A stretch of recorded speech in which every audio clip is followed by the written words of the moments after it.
Uy, ito mga ate ko, tsaka ano, si tita. Ate na magkano bili mo dyan, Ate Len? 150. Kuya, magkano to? Sandaan po yung malalaki. Magkano tawad mo? Pwede ba ito kaya Pwede ba ito kay Kelly? Kuya, 10 lang to sa ano eh, sa Divisoria. Pero tunay yan, legit yan. May ID Yes, po sa legit. Legit po. Meron siyang ID. May miss helmet Ano po. to? Original din ba to? Bigyan na natin Jet kasi po yan. Ayoko yan. mga ano natin to, Parang kapwa Pilipinong makikita mo lang sa Quiapo eh. 100 lang. Ito ba yan? May tipid pa rin. naman kasi Carlos kung sandaan lang, no? Oh, pwede siya talaga. Pero magkano tawad? 10. Magaganda.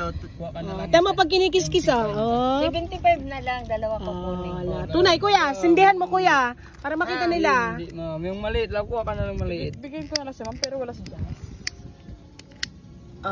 Yan daw tunay, hindi daw nasusunog.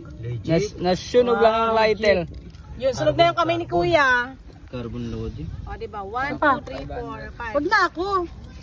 Bigyan natin si Juday para may ibigay. Kuya, di ba maliit? Maliit din to? Malaki po. Malaki ba to? 500 Ito yung maliit. Ito pa isa Ito yung maliit. Ayan ang maliit. Ito rin maliit. Wala na kaming pera, ate. Wala ka rin ba to? Wala na kaming pera. Meron ka pa ganito sa bahay.